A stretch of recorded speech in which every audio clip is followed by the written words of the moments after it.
Беда подкралась незаметно. В Киеве прямо перед носом правоохранителей процветает террористическая организация. Утром 24 ноября страна узнала беспрецедентную новость. Альфа штурмует квартиру особо опасного преступника-сепаратиста. Именно так трубят через несколько часов центральные СМИ Украины. В Киеве СБУ нашла офис техподдержки «Новороссия ТВ».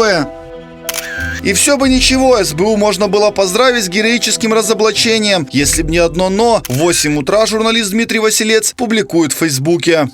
Сейчас у меня в доме родителей в офисе идет обыск представителями СБУ. Дмитрий не успел причесаться, хорошо, что успевает записать видеообращение. Как мне уже объяснили коллеги-журналисты, оказывается, весь интернет пестрит тем, что ловят людей, которые способствовали каким-то образом с трансляцией Новороссии ТВ. По этому обращению хочу сказать, что действительно я никаким боком к Новороссии ТВ не отношусь. Может, милицию вызвать? Сыну ее пустят немного позже на свидание в СИЗО. Сразу после обыска журналиста 17 канала выводят под конвоем. Сразу могу дать ответ, что это чисто политическая акция, связанная с действием по поводу нашего движения медиаиллюстрации. Здесь все факты налицо, все показано. 17 канал с момента своего появления открыто призывал стороны конфликта в Украине к мирным переговорам. За антивоенную позицию журналистов ресурс прозвали сепаратистским. Неужели с ареста Васильца начинается травля за то, что интернет-канал пытался воплотить лозунг «Восток и Запад вместе»? Мы решили провести свое расследование. Почему задержан один из ведущих 17-го Дмитрий Василец?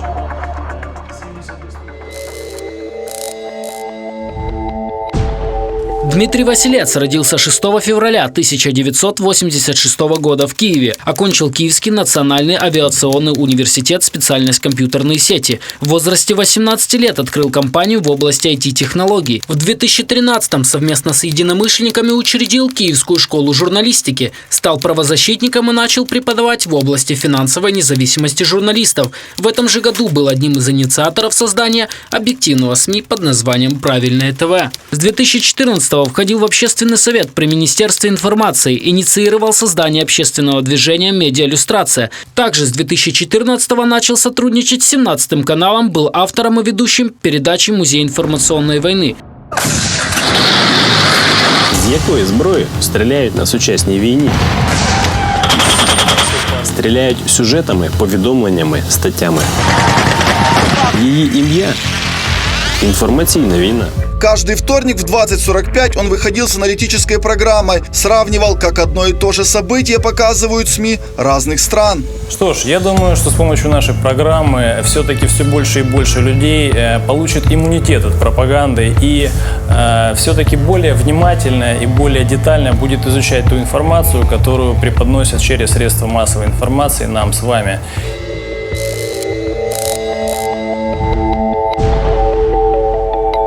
Версия первая. Дмитрий не раз критиковал главный канал Коломойского. Вот, начнем мы с Натальи Мосичук. Эта достойная кандидатка заслужила все-таки вот эту премию, которую мы ей вручаем. Премия Геббельса появилась на свет после того, как Дмитрий понял, что просто освещать манипуляции в СМИ не имеет эффекта. Никто из правоохранителей просто не реагировал. Каналы, пропагандирующие разжигание ненависти и обман зрителя, к ответу никто не призывает. Василец тогда становится основателем движения «Медиаиллюстрация». Награжденным журналистам выдают статуэтку свиней в униформе.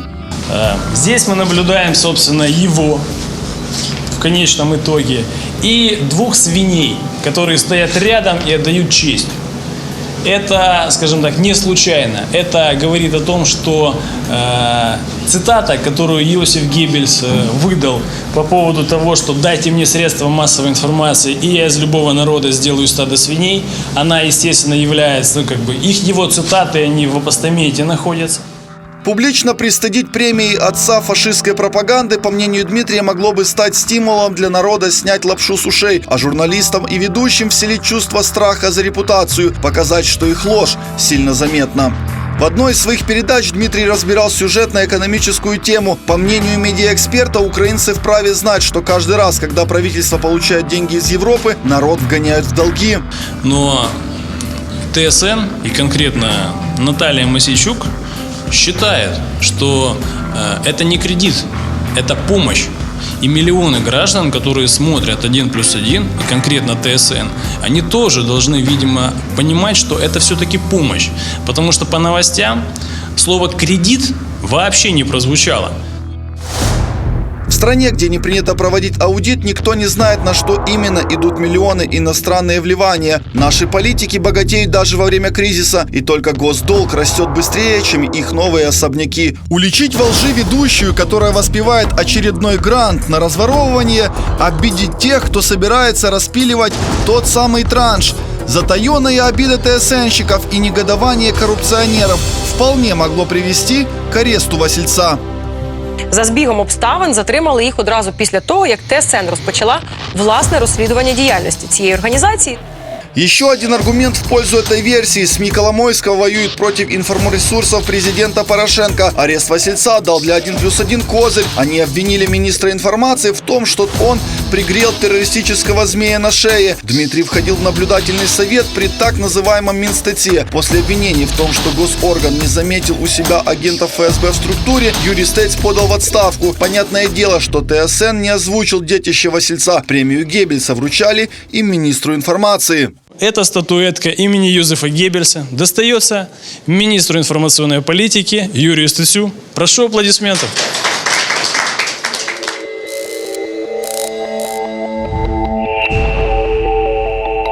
Версия номер 2. В течение года премия Геббельса жюри медиаиллюстрации наградили десятки пропагандистов. Однако один из номинантов оказался особо опасным. Відповідно, з приводу розуміння Донбасу. Мені здається, що в мене немає зрозуміння жодного рецепту, що тут можна зробити швидко. Але найголовніше, що треба зробити в даний момент, як це там жорстоко не прозвучить, є певна категорія людей, яких треба просто вбити.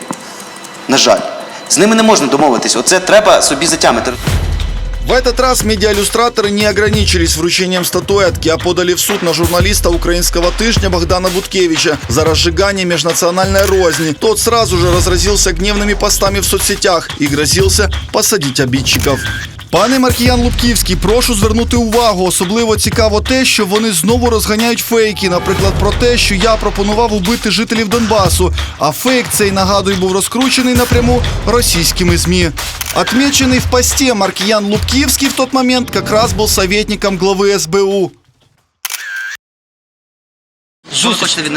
Ми громадський рух без парканів. Прекрасно, супер. А без парканів? Так. Секундочку, це ви працюєте 17 каналом? Так. До побачення.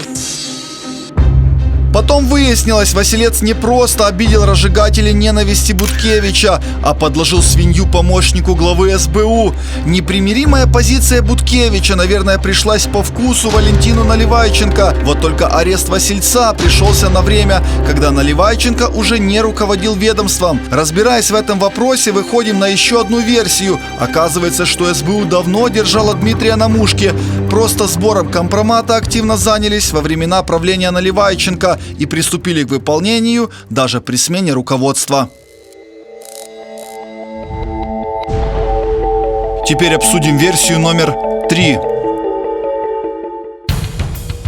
Дмитрия уже задерживали сотрудники службы безопасности еще до работы на 17 канале. В 2014 году следователи устроили ему допрос, не работает ли он на сепаратистов. В то время Дмитрий открыл информационный сайт «Правильное ТВ». Описывая задачи ресурса, говорил, что хотел освещать конфликты в Украине с разных сторон. Тогда следователи ткнули пальцем в монитор. Что это за название роликов? Это название сюжета вызывает недоумение даже у коллег Дмитрия по 17 каналу. Начинаем изучать ролики. Вы понимаете, что их никто не возьмет. Эту банду с Галичина ни Польша не возьмет, ни Чехословакия, ни Америка, ни Германия, потому что фашизм там не нужен. Это онлайн-трансляция из Крыма накануне того самого референдума. Аналогичные стримы есть из восточных регионов Украины времен начала АТО. Однако есть такие же трансляции из Киева. Вот, к примеру, о чем идет речь в записи с пугающим названием «Зачем Украине быть одним государством?» Не боимся вообще Путина. Кто это вообще сказал? А кто такой Путин? Кто наш народ пугает? У нас Путина нет, у нас есть Путлер. Нас будет Путиным пугать. Нас пугали Янукович. Путину в Харькове сказали. Ла-ла-ла-ла-ла-ла. А вот из езжайте на восток и доведите туда правду. И они тогда не пойдут за Путлера. Как пояснил Василец, название берется из цитат, говорящих на видео. В данном случае в столице Украины спорили радикально настроенные с отрицающими войну. Я вот, например, вырос в Славянске до 7 лет, у меня там вся родня. Вот. И они мне звонят и говорят: ребята, вы что-то делаете, спасайте нас. Ни хрена, блин, нас никто не защищает. Российские здесь звонят. Штепа, это голова этого Славянска, слинял. Теперь рассматриваем время последней публикации на сайте «Правильное ТВ». Это декабрь 2014 года. 1,5 года назад мой сын загорелся идеей правильного ТВ, где он собирался рассказывать правду телезрителям, и попытался это сделать. Хотел освещать конфликт с двух сторон и загорелся идеей поехать в ДНР и посмотреть воочию, что там делается. Насколько я знаю, он хотел там сделать корпункт, чтобы освещать события с двух сторон. И, насколько я опять же знаю, ему это сделать не удалось, потому что не договорился с властями местными в ДНР. Вез какую-то аппаратуру, которую у него там, я думаю, отобрали, скорее всего. И ту информацию, которую он записал, у него отобрали. Вот это чувство бороться за кого-то, за что-то, за идеалы, вот это, наверное, Диме и передалось от мамы. Вот. И вот такой получился у нас сын. Идеалист. Вот. Специально ездил на Кубу для того, чтобы увидеть руки Че Гевары в музее революции. В Донецке год назад Дмитрий был всего несколько дней. Его мечта о сбалансированном канале рухнула после разговора с ополченцами. Но, как я узнал, что они планируют не объективную позицию, а субъективную. То есть одну сторону показывают конфликта и как бы на этом как бы сконцентрироваться и зациклиться. Меня это не устроило. Год назад по возвращению в Киев Васильца допросили в СБУ. Специалисты антитеррористической операции порекомендовали прекратить деятельность сайта «Правильное ТВ». Арест не состоялся, так как содержимое статей – это не личный взгляд автора, а лишь комментарии участников конфликта на востоке Украины. Тем не менее, Дмитрий понял, что без навыков журналистики двигать идею мира одному сложно и опасно. Именно тогда он заметил появление в интернете 17-го канала. Примеряющие телемосты его вдохновили. Что вы делаете на территории Украины? Я на территории Украины нахожусь по той причине, что на сегодняшний день идут здесь кровопролитные бои и уничтожается наш народ казачий на Донбассе. А я рожден здесь, вот, и как сын своего отечества должен стать на защиту его, своего дома. Не затягивая, Василец связывается с руководством департамента аналитики и предлагает проект «Музей информационной войны». Идея выискивать ложь и сравнивать методы информвойны российских и украинских СМИ пришлась креативщикам по душе. Включать разные сюжеты разных СМИ, мониторить их и определять, кто больше разжигает ненависть. Ну, конечно, нам такой проект понравился. Единственное, что сразу насторожило вот эта история с тем, что Дима во время Майдана собирал помощь для беркутовцев, да, то есть он карточку какую-то завел и, значит, вот в противовес всем волонтерам, которые помогали Майдану, он помогал беркутовцам. Но, с другой стороны, у нас на канале присутствуют как ярые майдановцы, так вот и антимайдановцы. Да, это и будет такой баланс, поэтому мы решили, что в принципе как бы эта история, она не может нас полностью оттолкнуть от него, наоборот, даже интересно. Мы проговорили, что сюжеты должны быть объективными и приступили к работе. Правозащитник Василец проявляет изрядное упорство и за полгода превращается в профессионального ведущего. Помарки, конечно, бывали, то неуважительно забудет, прощаясь, напомнить зрителю, кто был гостем программы. Страна живет в дефолте. Вот такая сегодня у нас картина. С вами была программа «О чем молчат средства массовой информации». Мы все-таки надеемся увидеть и представителей власти в нашей программе. Мы открыты, в принципе, к сотрудничеству, поэтому милости просим. Что ж, с вами был правозащитник Дмитрий Василец. То вместо выделенных моментов из изучаемых сюжетов ставит репортаж целиком, и зрителю приходится тратить время на лишнюю информацию. Но в целом проект оказался полезным, и перспектива роста автора чувствовалась.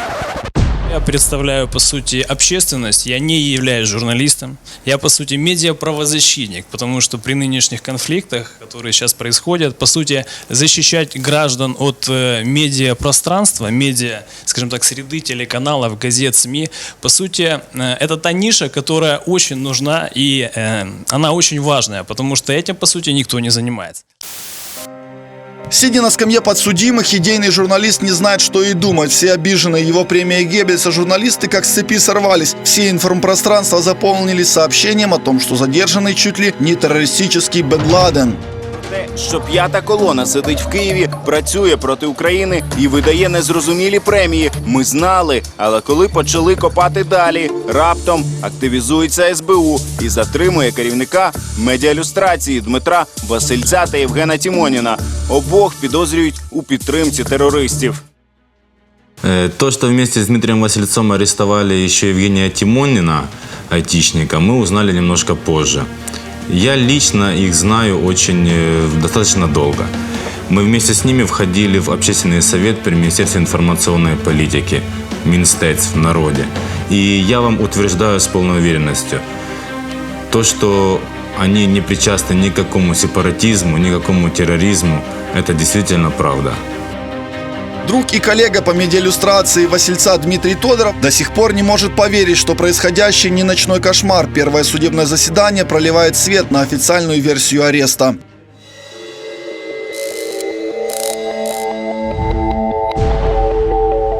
Версия номер 4. Его заводят как опасного преступника, и даже во время слушаний не снимают наручники. Доклад прокурора немного сбивает с толку. В обвинительной речи ни слова про его сотрудничество с Новороссией. Следователи давят на то, что оставленный в Донецкий сервер при неудачной попытке открыть корпункт самопровозглашенной ДНР теперь работает на сепаратистов. Якщо ви з цим не погодились, чому ви залишили їм сервер? Тобто сервер був приданий ним. Мы сначала изначально запланировали развитие. Вот. Когда я приехал, мне поставили перед фактом, что будет так. Я говорю, так не будет. Я говорю, да, верни то, что мы же деньги заплатили. Я говорю, я купил оборудование. Давайте я вам оборудование доверну, на кое мне надо, если я с вами здесь разбираться не буду. Они мне сказали, вот это, а это будет. Вы посчитали это финансово, что оно было ровно, и разрешите. Как море корабли. И после этого, кстати, вы все равно знаете, что я с ними не списывался, не созванивался и никакой деятельности больше с ними не вел. В перерыве Дмитрий переводит дух и в недоумении показывает документы. Ему дали ознакомиться с данными, в которых все-таки инкриминируют создание информвестника террористов. Меня обвиняют в том, что я создал канал Новороссию ТВ. Мне подготовили вот этот талмуд документов для того, чтобы я имел возможность ознакомиться с деятельностью канала Новороссия ТВ, который я, в принципе, не видел, в глаза не знаю и никаким образом не причастен к формированию вот этого телеканала, распространению информации, созданию этой информации. То есть, условно, взяли с интернета, сделали принтскрин телеканала Новороссия, вот они здесь видны. И сказали о том, что я каким-то образом к этому причастен. Хотя доказательной базы я прочитал листов 80 литературы, которая моих разговоров с Тимониным, с которым мы ездили туда для того, чтобы поднять площадку правильного ТВ, своего ресурса, который мы разрабатывали на то время. Никаким боком Новороссию ТВ мы здесь не упоминали. Судья без колебаний решает продлить содержание под стражей для журналиста. Заседание переносят на 2 месяца.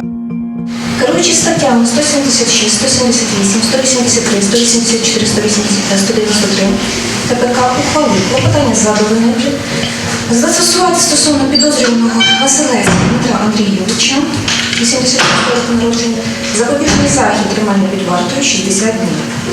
Строк тримання рахувати з 24 листопада о 15:30 до 25 січня 2016 року. Ухвала підлягає негайному виконанню. Ухвала може бути оскаржена безпосередньо до апеляційного суду Житомирської області.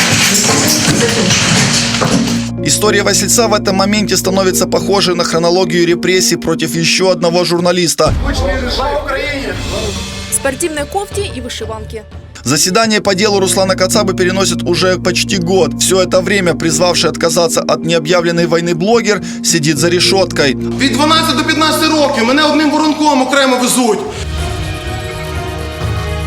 Арест Васильца перекликается с тем, как бросили в СИЗО главреда «Рабочей газеты». Его держат за решеткой только из-за того, что он один раз решил донести читателям альтернативную точку зрения по украинскому конфликту, скопировал интервью ДНРовца Губарева и разместил на полосах своего издания.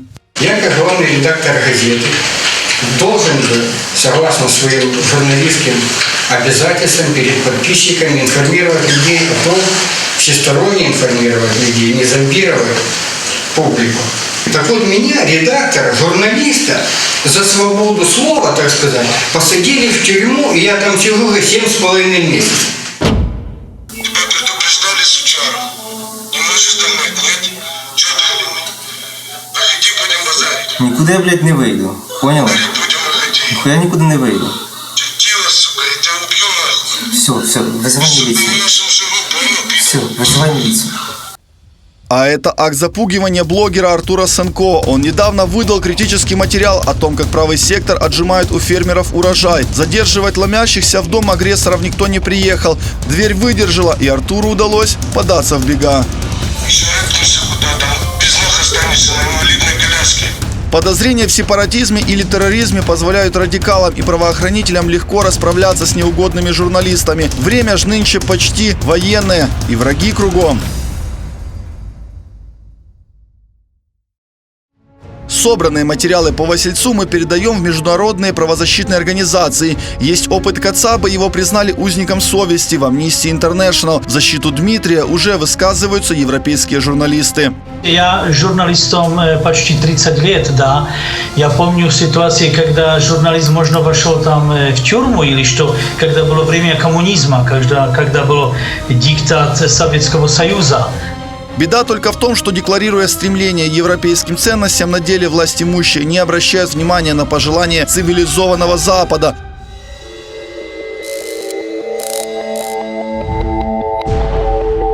И версия номер 5. И сейчас мы выясним, полезными ли эти деньги от МВФ будут для украинской экономики.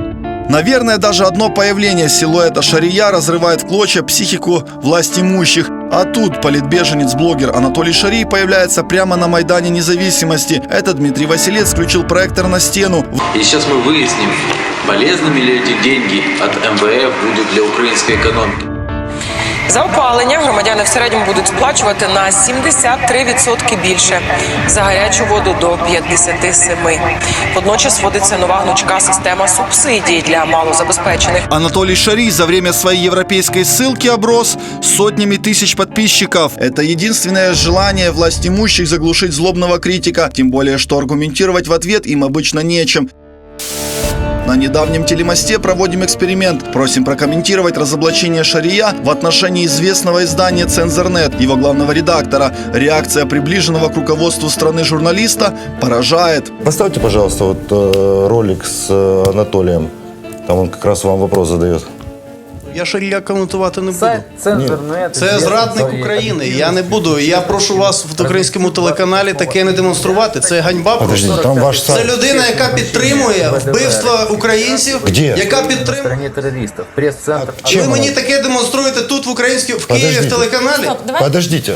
Ви, будь ласка, не ганьбіть Смотрите, он показывает Україну. вашу публикацию, на Ви, которой, будь ласка, на которой один и тот же человек в яка разное время. прикриває російську агресію, яка виправдовує всі вбивства українців на Донбасі, ви мені демонструєте, щоб я її навіть дивився в телеканалі в Києві. Это же ваш сайт, правильно? Будь ласка, Юрій. це просто ганьба, і мені Так дуже соромно, що ви журналіст, в ефірі, так демонструєте мені, я не буду коментувати ні тих людей, пропагандистів, яких ви сюди висуваєте. Подождите, вы говорите там агент Кремля и все остальное. Юрий. Я хочу продовжити, якщо з вашого дозволу, продовжу чуть цей коментар. По-перше, пан Юрій не дав відповіді чіткої на ті запитання, які ви задавали. Сейчас, одну секунду, я просто для зрителей поясню. Значит, на сайте Цензорнет появилась информация о том, что вот они нашли уже как бы присутствие российских войск. Остановите, пожалуйста, ролик.